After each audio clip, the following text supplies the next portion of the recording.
And welcome to Mary Walter Radio, the podcast. How is everyone today on this fine Tuesday? I am Mary Walter. I'd just like to thank everyone who has subscribed to the channel. I've got some new subscribers.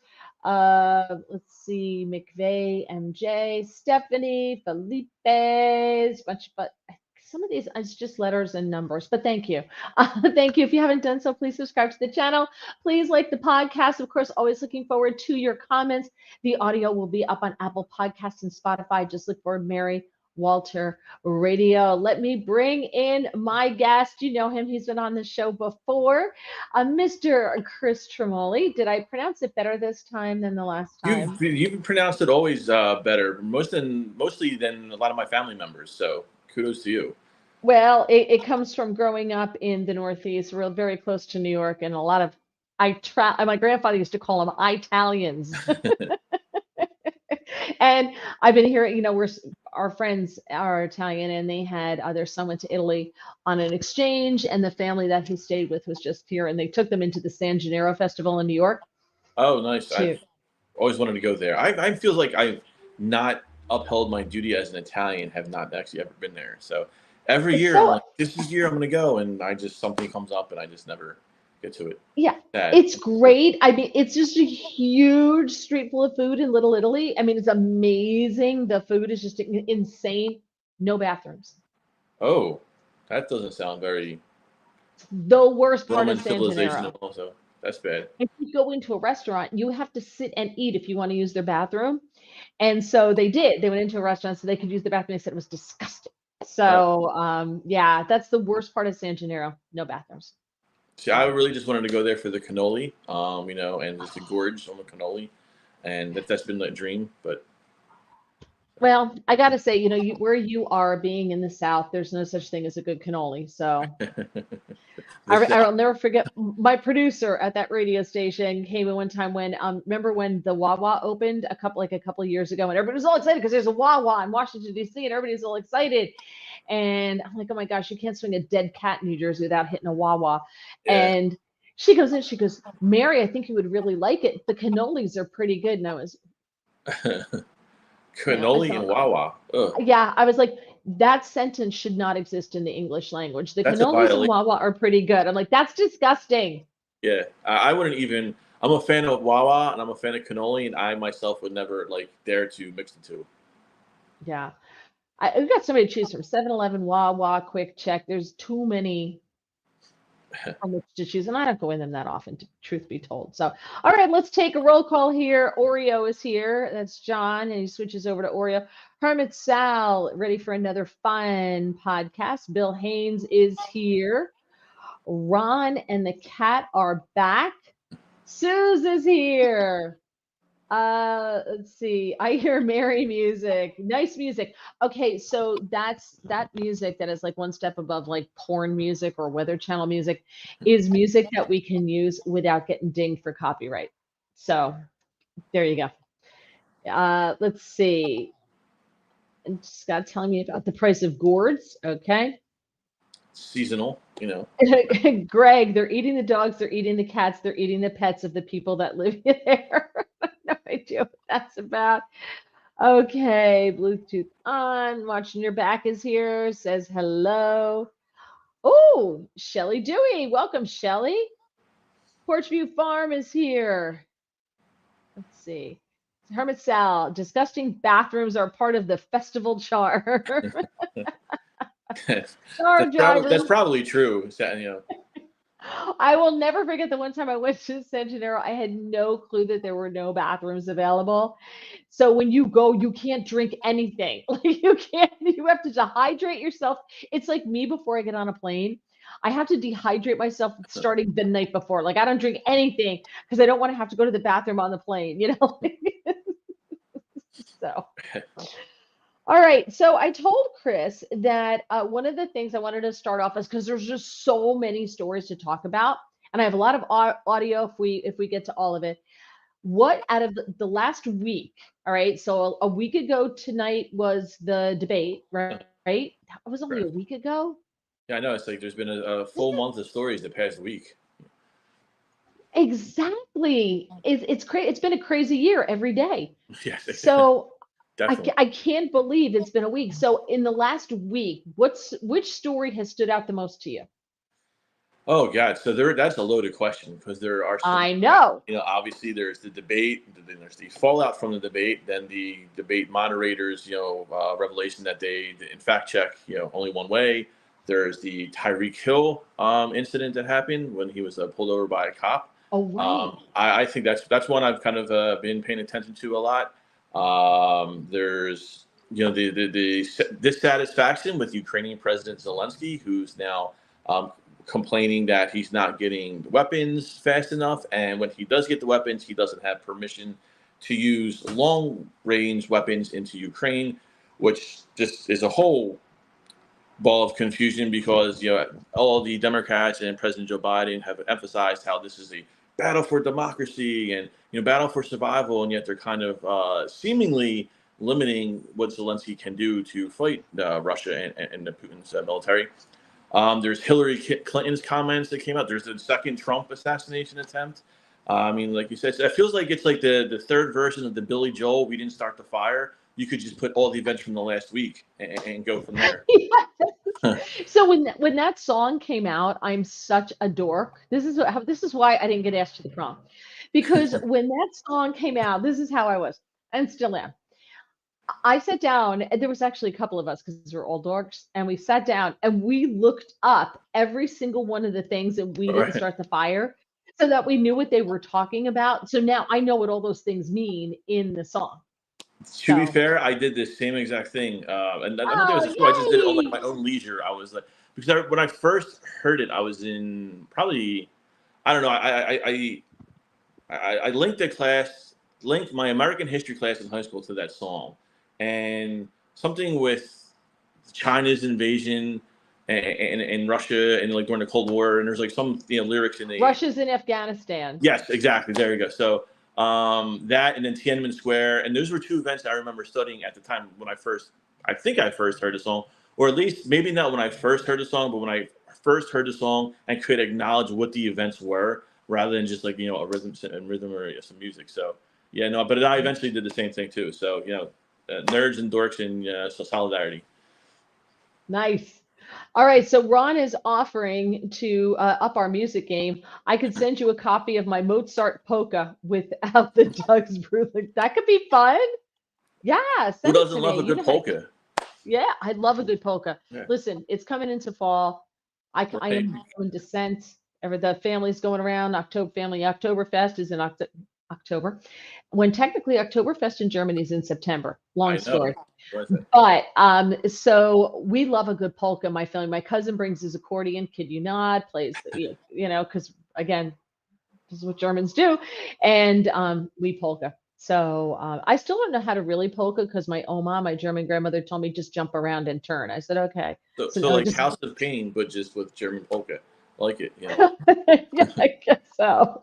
And Okay, actually, speaking of San Gennaro, I think there's you could use polka in the accordion in Italian music too. So you got like that's true. diversity and multiculturalism all in one. Yeah, well, I don't know how many instruments they had other than accordions back in the day. So Right. it's pretty universal.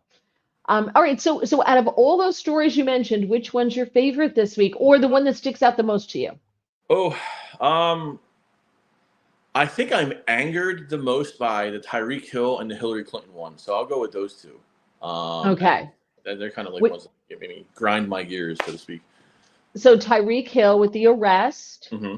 So tell me what led up to the arrest of Tyreek Hill? Because I'll be honest with you, to me that was just like this.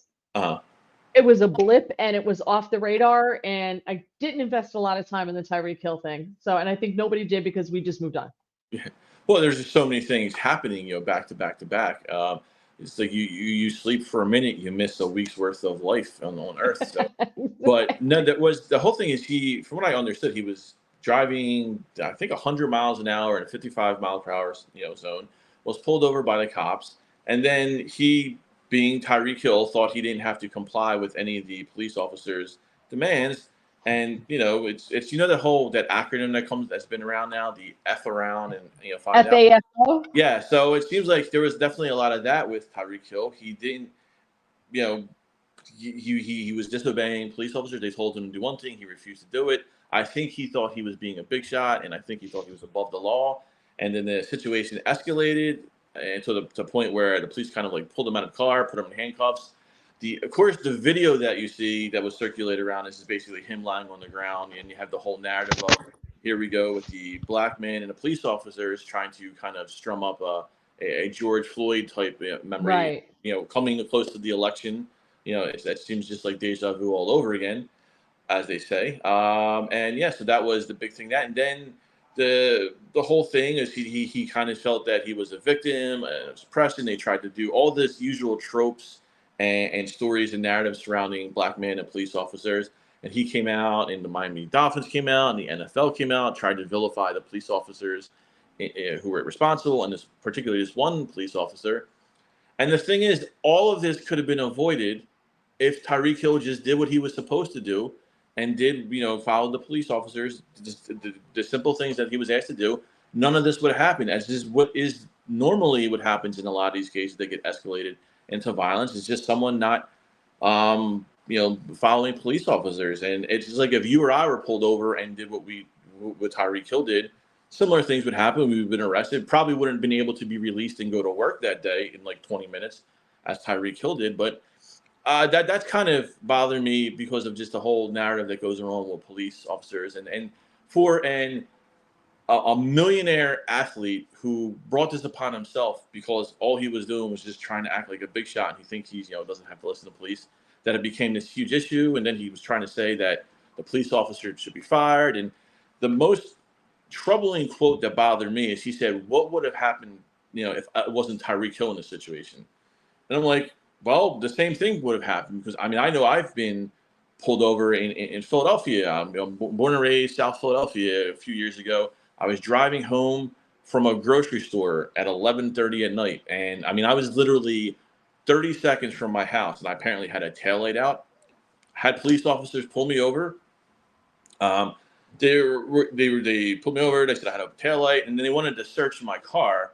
And I thought that was kind of, aggressive and weird, because you Yeah. had a license, you knew where I lived. It was literally 30 seconds away. I had a bag of groceries in the front seat. It's not like, and I didn't really warrant a search, but I just said, sure, let them do it. They didn't find anything. And then I filed the complaint the very next day with the police officers, because I was like, they shouldn't have been searching me. Nothing ever came of it, I don't think. But it's just the point of, you go along with it. You don't run into these situations. It's just these incessant desires to try to be like some badass and confront the police is just kind of troubling. So that was what. Long story short, me rambling on. That's what one of the reasons why I was kind of drawn to the Tyreek Hill thing. Gotcha. All right. Let's see here. Star Driver 1 says, why do you have to wear safety glasses at a Weird Al concert? So you don't polka your eyes out. Oreo, I started with a polka band many months ago. Ron loved the cat memes that went around with Springfield, Ohio. Star Driver said, had Tyree simply complied with the officers, they'd have probably not even given him a ticket. No, if you're going 155, you're getting a ticket. Or he at least deserves one. He may not Yes. have gotten one because they might have been starstruck with an athlete and just kind of let him go. I could see that scenario, but he definitely deserved one regardless if it's Tyreek Hill or Terry Miller, whatever it is. It doesn't matter if you're doing that, because you're endangering other people. That's the other thing. Right. There was an NFL wide receiver either last year or 2 years ago, Yes, who killed someone in a car accident because they were Yep. speeding. So it's just like you're endangering other people because you want to be a big shot. And that's the other issue that you kind of got swept under the rug. Yes, is when he put the window up on the officer, that's where it went bad. Yeah, 155, forget it, dude. Just put your hands behind your head, assume the position, because you're getting arrested. Because 155, you should be arrested, because to your point, Chris, you are endangering other people. Because somebody sees you coming, swerves out of the way, you swerve the same way, you hit them, bump, people can die. So no, thank you. Porchview Farm says, I don't know who this Tyreek guy is. Thanks to Chris for explaining. Don Shula would never have dealt with that behavior. True. Hermit Sal, I think many people believe it's their duty to resist police, just as a POW has a duty to escape a POW camp.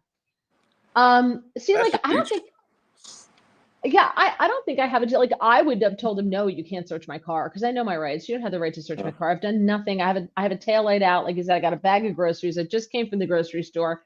I'm not breaking any other laws. No, I'm sorry, you're not searching my car. Yeah, obviously that was one thing I thought through my head, but I just was like, well, they're going to find nothing. I mean, there was nothing for them to find, and then I figured the quickest way to end the whole thing was to, let them do it, and then just file a complaint the next day. Because I mean, I have a police officer in my family. That's what they've always suggested, especially if you don't have anything, to Right. hide. It was a violation. I felt they were wrong, but how many times in every situation have you, when you tried to start with an argument or be confrontational or assertive with a police officer, how often does that end well for you?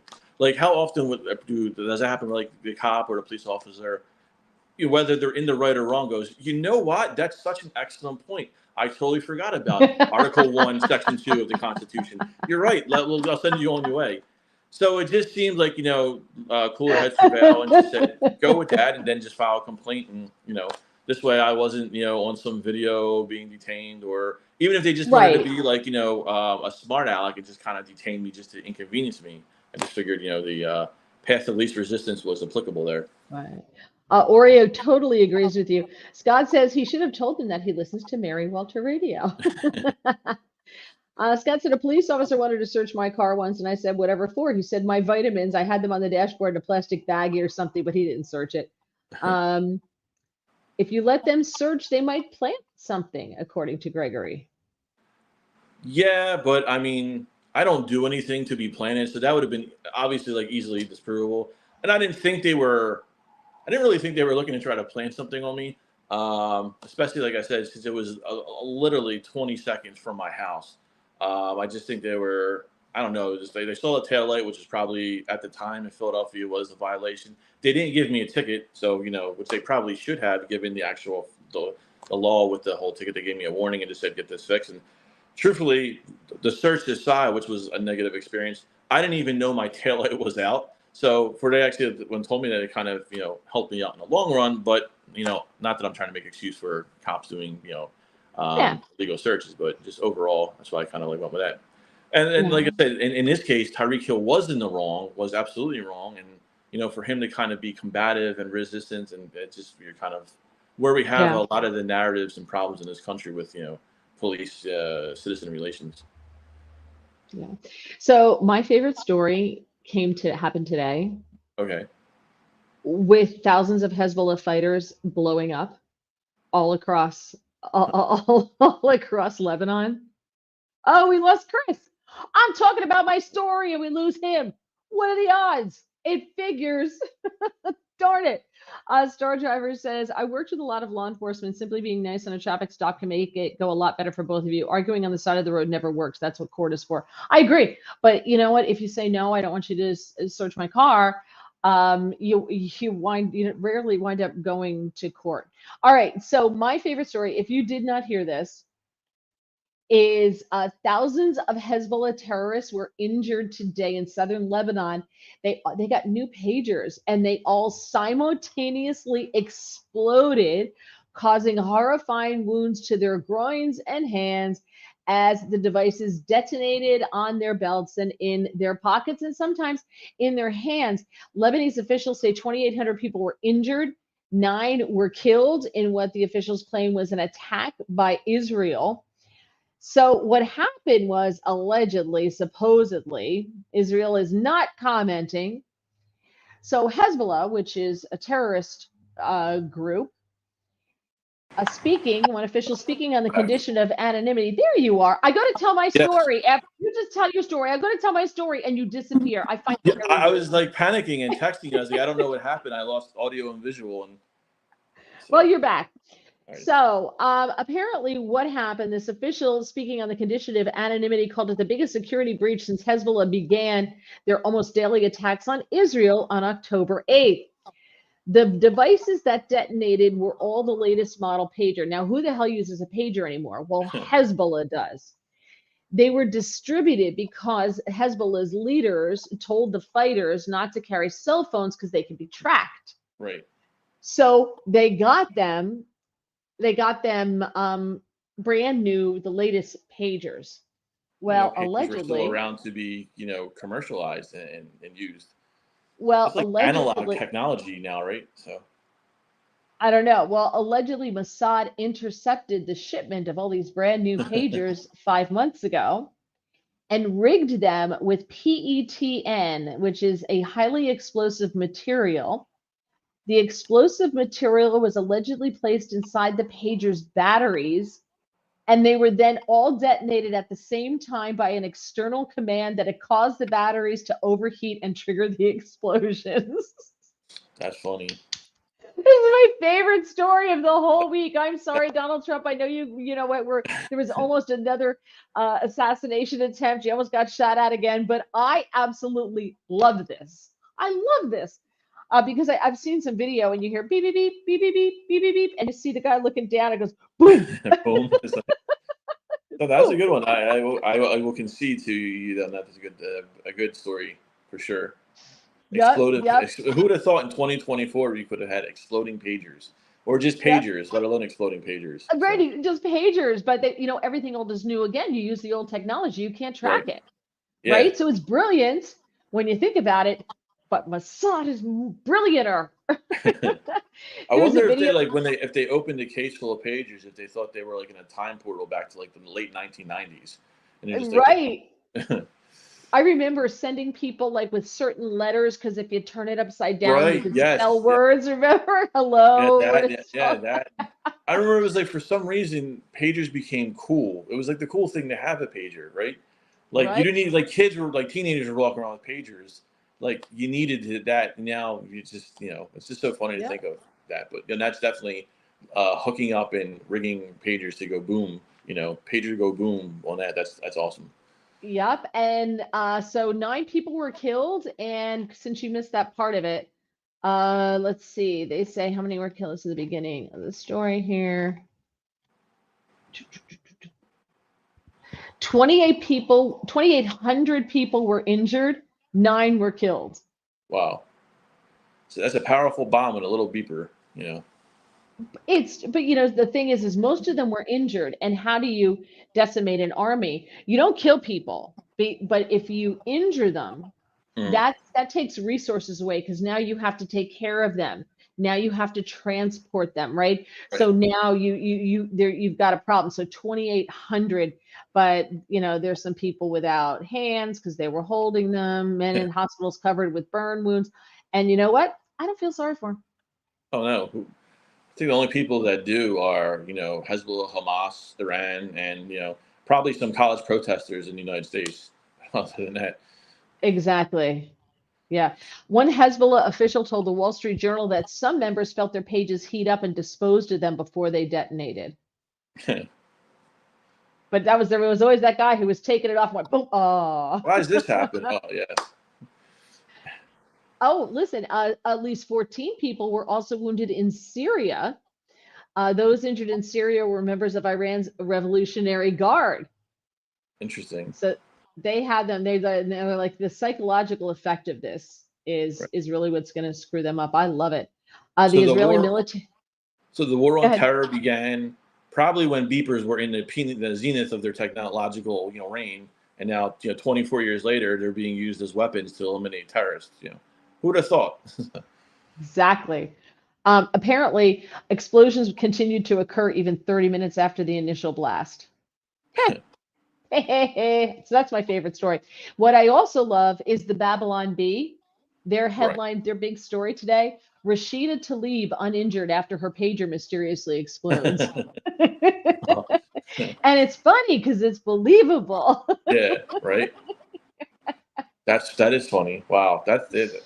That's modern Yeah. technology. You gotta love it. So. Yeah. Let's see. Can you imagine like the new Call of Duty Modern Warfare game? Like just like, oh, we got all the weapons and they have, and they just thought, no, we're going to use this, and they show like a beeper and like how it explodes. It's brilliant. It's absolutely brilliant. All right. Let's see. Watching Your Back says Mossad did the same thing to a cell phone back in 1996 when they killed Hamas bomb maker Yaha Ayash. Interesting. Star Driver, never get a pager with C4 in it. Herman Sal says, good for Mossad. Did they get those pagers from Amazon? Also, the Houthis should be renamed the Cooties. Well, the one person said the 1996, so that must have been like the Zach Morris type cell phone, at the time.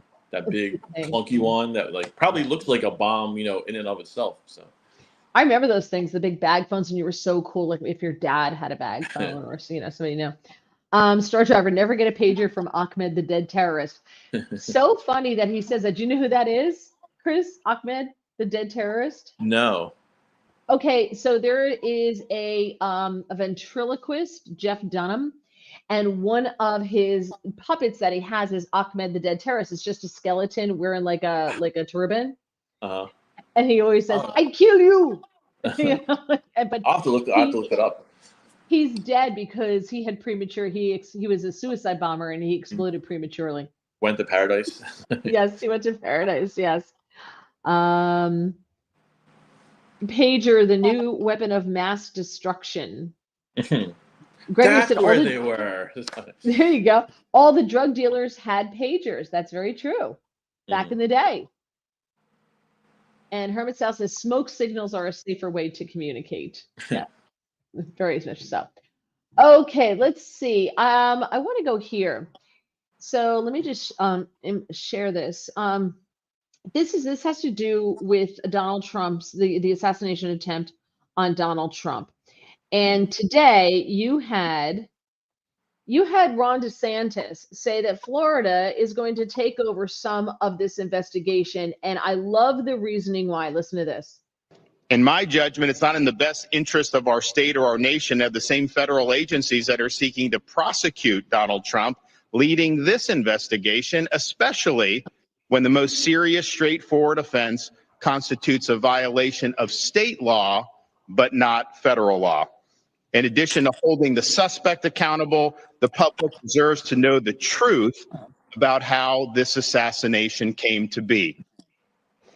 So I love what he's saying there, that he is saying, no, Florida is going to handle this. Why shouldn't, and he makes a great point. Why should the same group of people that's persecuting with lawfare Donald Trump, why should they be the ones to investigate this? So good for Ron DeSantis. I love it.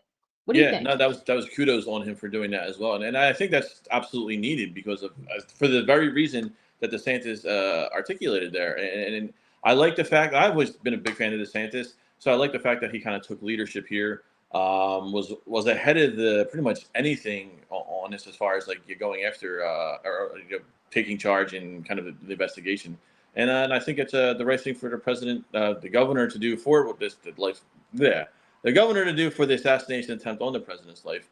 And hopefully we can kind of get to the end of the bottom of this, how these keep on happening. Not why. We all know why it keeps on happening, because these left-wing radicals are lunatics and you're kind of just trying to act out on it.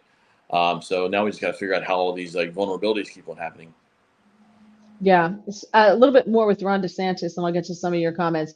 So he was asked by a reporter here, what kind of information do you think a state investigation is going to yield versus a federal investigation? And here's what he had to say.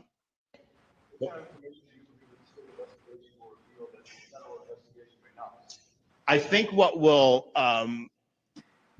reveal, I think, is the important thing. What the state does is going to be made public. I mean, if you guys know who are from Florida, you can FOIA a lot of the stuff that's done in these investigations under Florida sunshine laws. And then they have a charge to be very frank and exercise candor with the public. I want the information to get out. I do not want any of the information kept under wraps. We're not a party to anything that happened in terms of the state of Florida government. I mean, we have been asked to help in the past on security, and we're always willing to do that. But that wasn't our primary. We were not responsible for it that day. We've not been responsible for any of the prosecutions that have been brought against the former president. So we're in a great situation to be able to look at this with clear eyes, get answers, and then deliver those answers to the public. I don't think anyone can honestly claim that the federal government has been forthright, transparent about its past investigations. That's just the reality. That's just how these guys operate. Apart from any type of political bias, that's how it's been really for many, many years. That's not how it's going to be here. And so we'll cooperate with all agency or all levels of government, because I think that some of those gun charges may be appropriate to bring, but not to the exclusion of bringing a charge for something like attempted murder. There you go. Yeah. A government with transparency. Who would have thought about it? Who would have thought it, right? Isn't that fantastic? All right, let's see. We've got some comments here. Let's see. Watching Your Back wants to know any more ties between Ralph Ruth and his involvement in Roth and his involvement with Ukraine. Supposedly had an affiliation with the Azov battalion. I don't know about that. I just want to know. Here's my question. And maybe you know, as the editor of the Washington Examiner, you know more than I. How does a guy who doesn't have any money, who has a home in North Carolina, has a home in Hawaii, and has a truck, but nobody knows if he actually lives in the home in North Carolina, but supposedly they raided his home in North Carolina, so maybe he was sleeping in the truck. And he travels to Ukraine somehow regularly. I would think you need a visa or some kind of State Department approval to travel to a war zone. I don't think you can just say, yeah, I'm getting on United and getting the next flight to Kyiv, right? So there's got to be something Listen, I went to Yugoslavia when it was falling apart back in the 90s, and we had the State Department following us. Like, we knew there was a State Department. We had to register with the State Department to go, and they kept tabs on us. And when it all went sideways, I hand to God, we were on the last flight out of Sarajevo, and there was a guy who we knew was our minder, and we knew was watching us the whole time because he had the crew cut and the whole bit. And he came banging on all the doors, and they're like, you got to pack and get out. We're going. Pack and get out. We're going. So I'm supposed to believe this guy just went to Ukraine to help recruit Afghanis, help recruit Taliban, the Afghanistan people to fight with the Ukrainians. How does that happen? That's a lot of unanswered questions for me. I mean, this guy makes no money. He makes something like $3,000 a month, but he's got a home in Hawaii where it's incredibly expensive to live. And he just sits outside, stolen car, and he sits outside Donald Trump's golf course for 12 hours. 12 hours, yeah. That's amazing. In the hedges, by the way. So first it was a slanted roof, and now it's shrubbery. Right. Yeah, that's the scary part of, like, how, I mean, of all these vulnerabilities that we apparently have that could happen, like, how do we keep on allowing these things to occur? Like, I mean, what is next? Just like, I don't even know what the most crazy thing that could possibly be next as far as escaping. I mean, they're very simplistic in their attempts here. It's not like they have like these grand scheme ruses of, like, that you'd see in a movie plot where they're in like these disguises and hiding in and infiltrating. It's just they're hiding behind a tree and they're hiding on a roof. It's like a Warner Brothers cartoon with Wile E. Coyote, and so it's just, yes, it's funny how this keeps on happening. Or not funny, tragic how this keeps on happening. It's tragic, and the response from the left is just insane, of course, because those people are crazy. And you had mentioned, let me see if I have it here. You had mentioned Hillary Clinton. So let me see if I have Hillary. Oh yeah, okay. She's the worst. So, all right, so here we go. I have this. So you had mentioned Hillary Clinton being one of your favorite stories. So Donald Trump, okay, didn't get shot at. So everyone on X is like, how could that even be an assassination attempt if he didn't even get shot at? There were no I'm like, if he had walked, a couple more yards towards the next hole, he could be dead right now. But they didn't shot. So how is that an assassination attempt? So here we go. First up, Hillary Clinton. Let me share this. First up, Hillary Clinton here. And I tried to make these videos bigger and I couldn't do it. So we just have to deal with the little videos. All right. So here's Hillary Clinton first up. Boosting Trump back in 2016. But I also think there are Americans who are engaged in this kind of propaganda. And whether they should be civilly or even in some cases criminally charged is something that would be a better deterrence because boosting. Oh, that was it. So what she's saying there is she thinks that people who Trump supporters who profess misinformation or what they consider disinformation could maybe be put in jail That's Yeah. what she's talking about, jailing people. So I don't know. What about her in the Steele dossier? I don't know. That was kind of like the mother of all misinformation, wasn't it? Right. Or like, I mean, arguably 80% of the things that come out of her mouth. I mean, go back to the Monica Lewinsky vast right-wing conspiracy, right? Well, then that turned out to be misinformation. So she's a very sick woman. I mean, I hate to say kind of be so harsh, but it really is what it is. She's indicative of the intellectual rot that's kind of encompassed a lot of the people on the left and the leaders on the left, and the fact that she's just got this so like she comes across one as like a jilted lover, constantly Yes, canvassing over the 2016 election. Talking about 100%. election deniers and not being able to move on. Hillary Clinton's just as up there as anyone who wants to make that criticism. But then to basically, this is what the left does. I mean, this is like kind of taken out of the pages of George Orwell's Animal Farm. She just wants to get rid of misinformation or what she considers not truthful statements, what she's considering not truthful statements. They did this during the COVID pandemic with big tech. They did this with when they tried to do the disinformation board that Biden tried to do.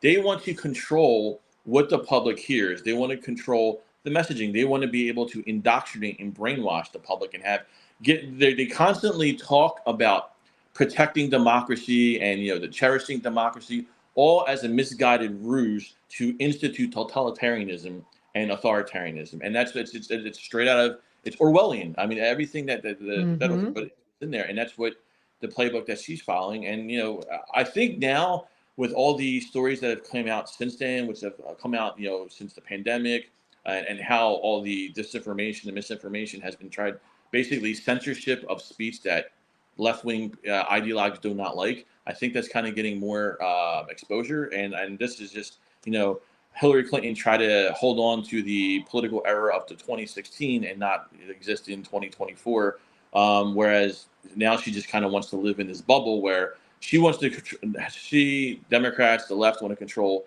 political thought and political messaging and have everyone else be complicit and follow along. Yeah, and I've got more coming up. Speaking of that, with Kamala Harris and also a woman out of New York. It's all the women. Have you noticed that? It's all the women. Let's see. Star Driver says DeSantis just gave the FBI a wet willy. This is going to keep the FBI honest. Will it? I don't know. Gregory says hopefully the governor just kept the FBI from burying the important facts. Hermit Sal says, the more I hear Ralph, the more I think this might be an inside job. God forgive me for thinking this. Right now, I don't trust our federal officers to even wash their hands after using the bathroom. It's sad. People don't trust the government at all, which is why you're like, yeah, I tell the cops they can search my car. I'm like, don't think so. I just don't.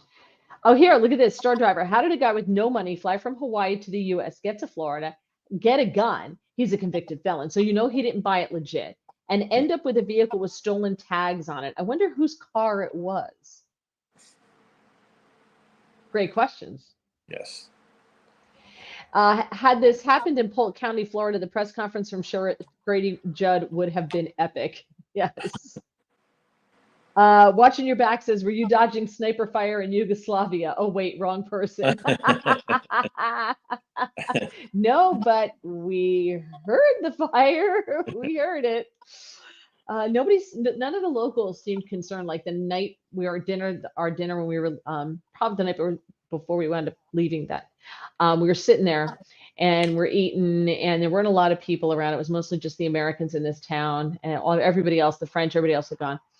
And we're just sitting there with the locals, and you just hear boom, boom, boom. We're like, do you worry about that? They're like, oh, no, it's over there. We're like, okay. Over there. It's over there. Don't worry about it. It's kind of like what happened was then it's probably like what happens when you hear gunfire in Philadelphia now. You're like, no, you're too. It's a different section. You're good. Exactly. If the attempted assassin's phone pinged from the sniper's nest for 12 hours prior to the event, when was the decision to golf made by the president communicated to the Secret Service? Well, okay, so from what I understand, golfing was not on the president's schedule. So he just decided, I want to go golf. So when you make a decision like that, I talked to Michael Reagan about this yesterday. So if they would make a decision as a family to go boating, right? They had to send out like an advanced team ahead of time because they hadn't done any preparation. So that's what they do when the president decides to golf. They send those agents out ahead who were one or two holes ahead of the president to make sure it was clear. And that's when the one guy saw the barrel coming through the hedge, and Because I think that's when he it saw was it. the sniper, the assassin was at the 6th hole and Trump was at the 5th hole, I Yeah, believe. 4th or 5th, yeah, something like that, yeah. But so that's not unusual for them to do it because he didn't plan ahead of time. Trump's not a plan ahead kind of guy when it comes to stuff like that. He's just like, I want to play golf, But I see pictures of Barack Obama swimming all the time, off the coast of Hawaii and here, wherever he happens to be. They can secure the ocean somehow for Barack Obama. The hemisphere is closed, so. Exactly. They kept Joe Biden safe on a beach for how long, right? Yeah. So why can't they? I don't understand why they can't keep Trump safe. It just doesn't add up to me. Who wants to bet Ruth is a government contractor? That's exactly what my husband said. He was in Iran, in Ukraine as a government contractor. Herman says, Hal says, I'm waiting for the feds to suggest to Governor DeSantis and the sheriff to be quiet. Star Driver, the U.S. Secret Service acting director, said they had all of this technology at the golf course. Well, apparently no one knew how to use it. Oh, yeah. I've heard that too. And then I've heard that they said there's been manpower shortages because the Secret Service is now having to work like 80-hour weeks and they don't have any reinforcements. And, it's kind of troubling because one, it's multifaceted and bifurcated because one, this is all being revealed to the U.S. population, right? Like, it's like, wow, we are so, I guess, vulnerable and inept of all these chances of how to get to, a leader if you want to commit a horrific crime and assassin, which is horrible, regardless of who it is. But now we're also kind of telling this publicly for all our enemies to hear. And it's like, Good point. Okay, so basically, we all know how the limitations of the U.S. Secret Service. If you wanted to take out a leader, all you got to do is just watch C-SPAN. It's just kind of troubling that that's kind of becoming. Not that I'm advocating for these private hearings, but it's just kind of scary that people that are trying to look to cause harm in our country are now getting a video instructional on how to do so. It's a good point. It's a great point. My husband said this too, Suze. I wonder how long Ruth has left. Just saying. Yeah, my husband's like, hey, he's gonna Epstein himself. He's gonna mysteriously hang himself in his jail cell. Mm-hmm. How come he hasn't been charged with conspiracy to commit murder? I think that they're looking into that, right? I would think that takes a little while. Yeah. They said more charges are coming. Gregory says you play her, meaning Hillary, to inflict harm on your listeners. How dare you? Susie wants to know who decides who gets to decide mis or disinformation. We used to call it lying. Right. Democrats. That's it. The Democrats. They're the ones. The only ones. This is the answer to that question. It's Democrats. So true. So that's perfect. You're 100% right. I don't know when I'm old enough to remember when we called it lying and lies. Now it's just misinformation. No, it's an effing lie. It's not misinformation or disinformation. It's a lie. Stop it. Or it's propaganda. It's one of the two. Star Driver asked the same thing. Who determines what's misinformation? Last I looked, the conspiracy theorists were 37-0 over the fact checkers. It's true. Everything we think we're told is a conspiracy theory eventually winds up being true. Hillary Clinton? Oh, you mean Hillary Clinton. She should be in jail for mishandling government info when she was Secretary of State. Mm-hmm. So the Bright Star Driver, Hermit Sal says, Hillary and the far left can brainwash this. Pardon my crudeness, Mary. Portrait. Hillary was talking about this at Davos during one of Victor Pinchuk's sessions. They had 3 Azov people there. I don't know about any of this stuff. Do you know about any of this stuff, like Davos and who these people are? I don't know any of this. Do you? But it takes me a little while to need a reference sheet for the names that come up because there's just so many names from the past and in the future, and there's just a whole list of you need it's like a high school exam on social studies when you have a key you got to use to kind of reference things. So. Yeah, no, it's crazy. Scott has a good point. He says maybe he owns the vehicle but stole the tags. That's a good one. Yeah, because it did have stolen tags on it. Just a second. I just have to real quick. I have to text my husband. Sorry, no, this is totally unprofessional. I need him to bring me something. Star Driver says, Greg, the look you can you can look back at the cell tower records to find out how long he was there. They wouldn't have known till they had his phone, and then they could ping and see where he was. So it wasn't that they were pinging the cell phone in the hedges in the sniper's nest for 12 hours. They didn't know he was there. But after they get him, they get his cell phone, they look at the records, and that's how they know he was there. So that's how that worked. That's right. Okay. All right. Let's see. Herman Sal, or President Obama and President Biden are sacred. That is why that is why their entire beach and ocean are secure. They said close the hemisphere. So yeah, Scott, if some pro-President Trump person has a secret deal with that sniper, since I heard it's having a positive effect on his campaign. Scott, that's like, come on. Now you're with the leftists saying, "Oh, Trump did this. This is fake. Trump staged it." I'm like, there's a widow who would like to have a word with you, right? Yeah. There are two men who were in the hospital and have a very long recovery ahead of them who probably like to have a word with you about a staged assassination. Come on. Well, that's indicative of a lot of the arrogance and insulting arrogance of people on the left. They're always talking about these horrible things, and then when it does happen, they try to be so quickly dismissive of it and just kind of say, "Oh, it's it was staged or not real." Like, look at all the people that were saying they needed proof of they wanted like a 3D mold, clay mold of Trump's ear to analyze, right. Say that it was a bullet or something, and then even when FBI Director Wray came out and said yes, it was struck, that still wasn't good enough for them. They kind of kept on going on with it and saying, "Oh, it never really happened," even though of all the possible conspiracy theories you could possibly come up with, the fact that this happened live on TV. That they said someone was killed because of it. To have the sheer unhinged arrogance to kind of promote stuff like that is just disgraceful. It is. It's disgusting, but they don't care. And you could prove them wrong, and then when you prove them wrong, like the stuff that's happening in Springfield, Ohio, Donald Trump's violent rhetoric has gotten 33 threats to the schools, and they're closing them down, and the kids can't go to school because of Donald Trump's violent rhetoric. And then you're like, that they've traced those to overseas, right? Yeah, exactly. But they're not cowed by their ignorance. They don't think like, oh, maybe I should look at something up before I actually tweet out. They don't care. They just double down on it and they just keep going. It doesn't fit their agenda, and then they only adhere to things that do. It's very true.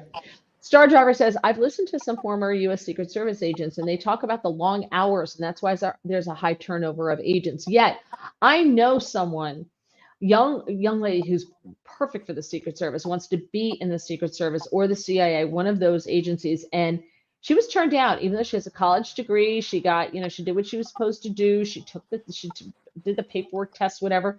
She was told no. I guess because she's a white girl and she kind of figures, well, I'm white, so and she went off and she's now a police officer in, where's Kristi Noem? South Dakota, Yes. North Dakota, yeah, one of the Dakota, whichever one Kristi Noem's in, and she hired her right away, and she wanted to be an agent, so they have a shortage, but they're turning people down, so there's that too.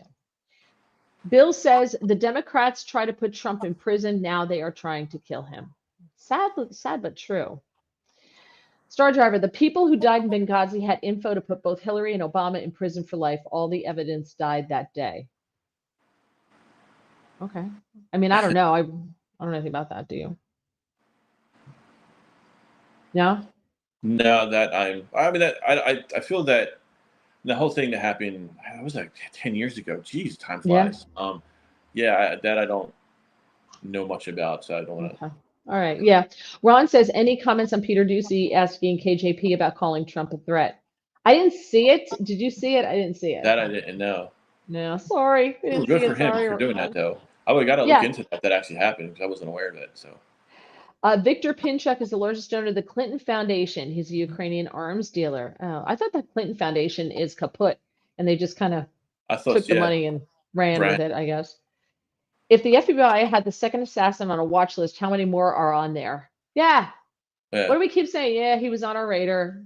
That happened. That seems to happen. That's a conversation that probably needs to happen. That is kind of being swept under the rug because all these tragedies, even with the mass shootings, the one that happened in Maine, I think that shooter was on like a watch list or something.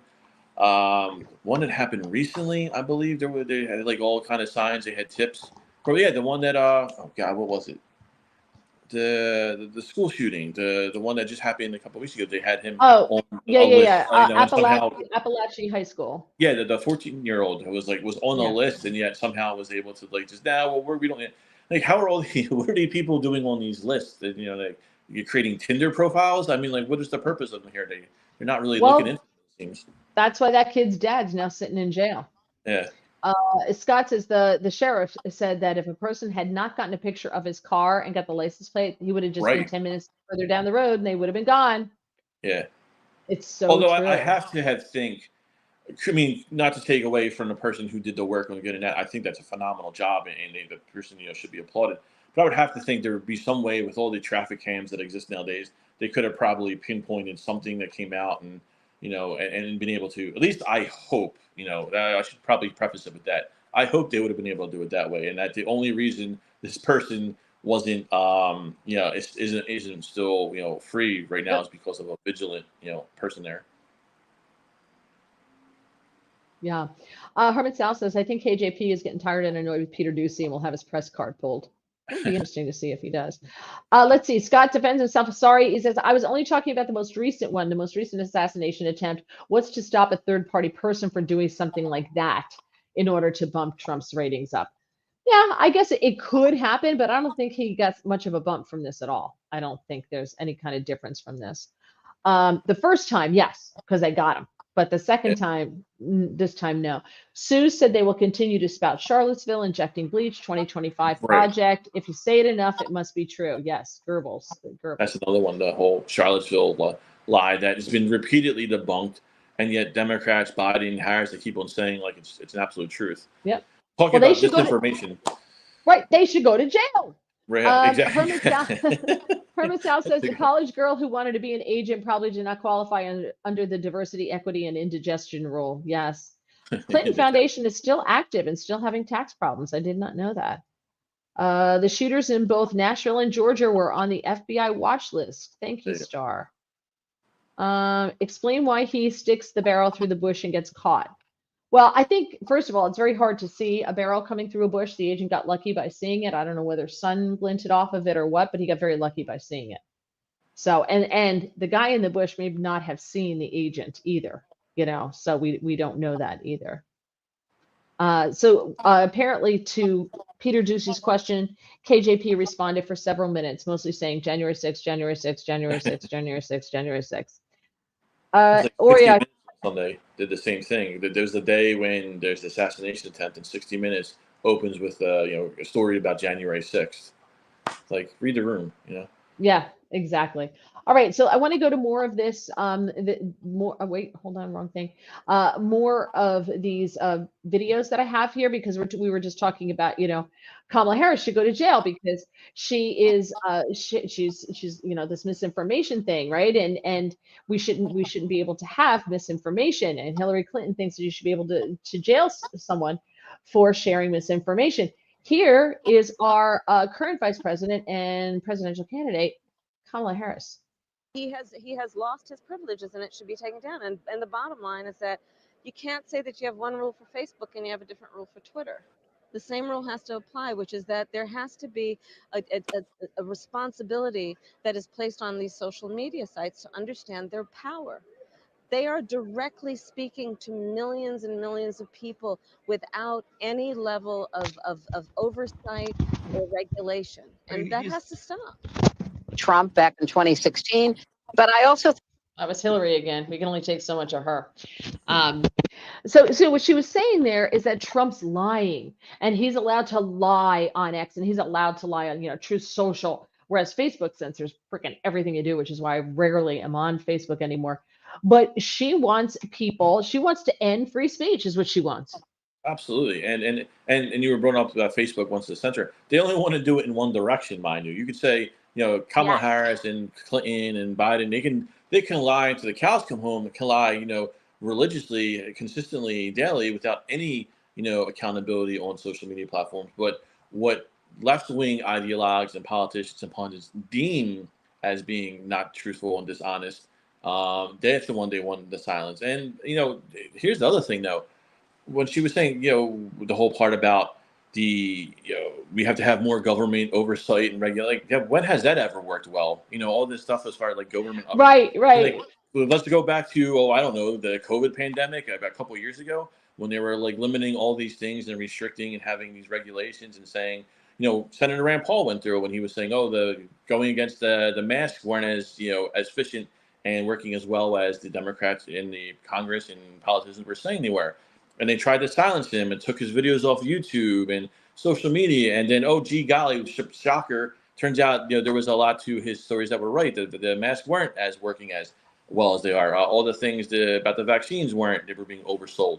So when the vaccines and the mask efficacy is being sold, as, oh, you got to do this to prevent, and that turns out to not be true, is that misinformation? And if that's misinformation, should those people go to jail? Or does it only work if what, the dear leaders and people in power, the contemporary Bolsheviks that are running things that, determine what's a lie and who goes to jail and punishment? Yeah, no, you're absolutely right. Portrait has a great point here. She says the bushes that spot in the bushes there where they know that there is like kind of like an opening where it's not fully hidden. There's an opening in the bushes at that Trump golf course, is where photojournalists would go to get pictures of Trump golfing. But Wow. I had heard that what they would do though is they would call the sheriff or the local police and say, "Hey, I'm going to be there taking pictures of Trump golfing," so that they knew who they were. So they were being responsible about it. And it's kind of like everybody knew that's where you get the pictures of Trump golfing. So if Trump didn't want them getting pictures of him golfing there, they would have planted hedges, right? They would have put more shrubs in. So it was, I guess, a very symbiotic relationship. They let the authorities know, we're going to be there on this day at this time taking pictures of Trump golfing. Yeah. So, but that guy clearly was not supposed to be there. Let's see. Here you go. Herman Sal. They want to replace free speech with authorized speech. Oh, that's a good one. Isn't that good? That's perfect. That's perfect. All right. I want to get to this one now. There's one more here that I want to get to. This is a New York, and we'll get her name when it comes up here. This is a New York local politician, New York Democrat, state Democrat. And here she is, and we'll get her name here. But she listened very carefully about what she wants with Trump supporters. Even if we have a resounding blue wave come through, as many of us would like, putting it all back together again after we've gone through this MAGA nightmare, and re-educating, basically, which that sounds like a rather a re-education camp. I don't think we really want to call it that. I'm sure we can find another way to. I think there are. So, even if we were so to have, her name is Paula Collins, and you heard her there to re-educate people. We don't want to call it a re-education camp, but maybe we can find another name for it. Kind of like the Nazis did, right? Work camps, and work makes you free. Remember that? Yeah, well, it's actually, the arrogance of her to actually say that, and I think this is indicative of just how the comfort level of the unhinged fanaticism that lefts get in the media, to just, let's casually like chuckle, like, oh, ha, ha, ha, ha, we're going to have re-education camps, but we're not going to call them that. It's literally taking it out of like the Stalin playbook and the Lenin playbook of what they're trying to do, and they're not. And the thing is, they're not even hiding it. All you ever hear in mainstream media and legacy media covers are the dangers of the far right, right? Like it seems like someone wins an election in Europe and they sneeze incorrectly, and it's like far right is on the prowl. But yet stuff like this goes on and here, and it's said repeatedly over and over in the country, around the world, and no one's bats an eye and says, "Wait a minute, this is kind of scary stuff." You want to like re-educate people, re-educate them to what? To brainwash them to follow yours, and like otherwise they're not complicit, they get punished. Like that's the antithesis of what the country was founded on. That's the antithesis of the Constitution. That's the antithesis of democracy. Yet they're showing their true colors over and over and over again. Yeah, absolutely. I love this. Sue says, as a homeschooling mom, my daughter read 1984 and noticed a lot that is relevant now. Good girl. I'm going to tell you something. Go ahead. Say what you're going to say. I would say tell her daughter 1984 is good. I would also suggest and recommend that she read Animal Farm by the same author. If you think Yeah. 1984 was coming in a lot of complaint, just wait till you read Animal Farm. I would also recommend everybody go see Reagan. Go see Reagan. There are so many parallels to right now. And I had spoken with Michael Reagan before going to see the movie, and I told him I was going to go see it. And he texted me and said, stay to the very end. First of all, there are so many parallels to right now. It's crazy. So I highly recommend you go see it. It's so good. Kind of long. It's over 2 hours, but it's a good movie. Like I said, I keep saying that. But he told me, stay to the very, very, very, very bitter end. And so what happens at the end of the movie is the credits roll and they show old pictures of Nancy and Ronnie and everything. And a lot of couple people got up and walked out. And then you keep going and you're like, why am I watching all of these credits? You're sitting and waiting. And then these updates come up, kind of like a la the end of Animal House, where, like tell you what happened to everybody, right? At the end of, have you seen Animal House? I have, yes. Okay, you're giving me a blank stare. And if you were going to tell me you hadn't seen Animal House, I was ending this right now and telling you to go watch it. So at the end of Animal House, they tell you what happened to everybody. So they do that at the end of this movie with some of the characters that you see early, throughout the movie in and out of Ronald Reagan's life. They give you updates on them. And then it goes back to more credits. And you're like, oh, very, very, very, very, very end where it tells you it was filmed. Thank you, Canada. It was, like cinematic, whatever at the end of it. It tells you about something about the goldfish from earlier in the movie. It's a tiny little piece of a story that you see during the movie, and you don't really pay any attention to it. If you stay till the bitter end, you get a little treat. So I'll have to check that out. Stay till the very, very, very bitter end. It's fantastic. I don't know why they did that. I don't know why they put that there, because we were the only two people left in the theater by the time it got to that, because I was ready to punch out. I'm like, what is he talking about? And I'm like, he says stay till the very, very end. I was like, okay. So we stay till the very, very end and we're getting ready to go. We're like, oh. And then we started. So it's fantastic. I want to play this real quick because we're running out of time here. We're actually over time. So I just want to play this. I want to share this. Sure. And I'm curious as to how many people agree with this, what Donald Trump says here. So we'll do this very quickly and then I will let everybody go. Here we go. And nobody ran. In fact, they're standing up. Some of them are standing up looking for the shooter. The other one has to get credit to local law enforcement. It was a gentleman that shimmied up to the roof, saw the man with a gun, and probably made him go faster than he would normally go. And so he didn't exactly hit the target the way he wanted. There's something going on. I mean, perhaps it's God wanting me to be president to save this country. Nobody knows, but when I made the right turn, it's very unusual because the people weren't on the right. The people were standing out in front of me. So did you hear what he said there at the end? He said, I don't know, maybe it's a God thing. Yeah. I will tell you, and maybe it's my Catholic schooling and everything else kicking in.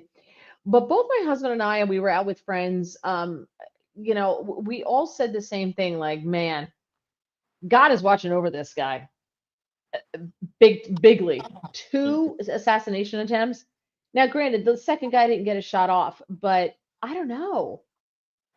I would think that, how many times, I don't know. For some, I just think that maybe there's something going on here, because I pray to St. Michael. Every time I say my rosary, I pray to St. Michael to watch over Donald Trump and I pray to the Holy Spirit to please shut his mouth. Just please take the tweeter thing away from him today. Please take his phone away. Don't let him put out anything dumb.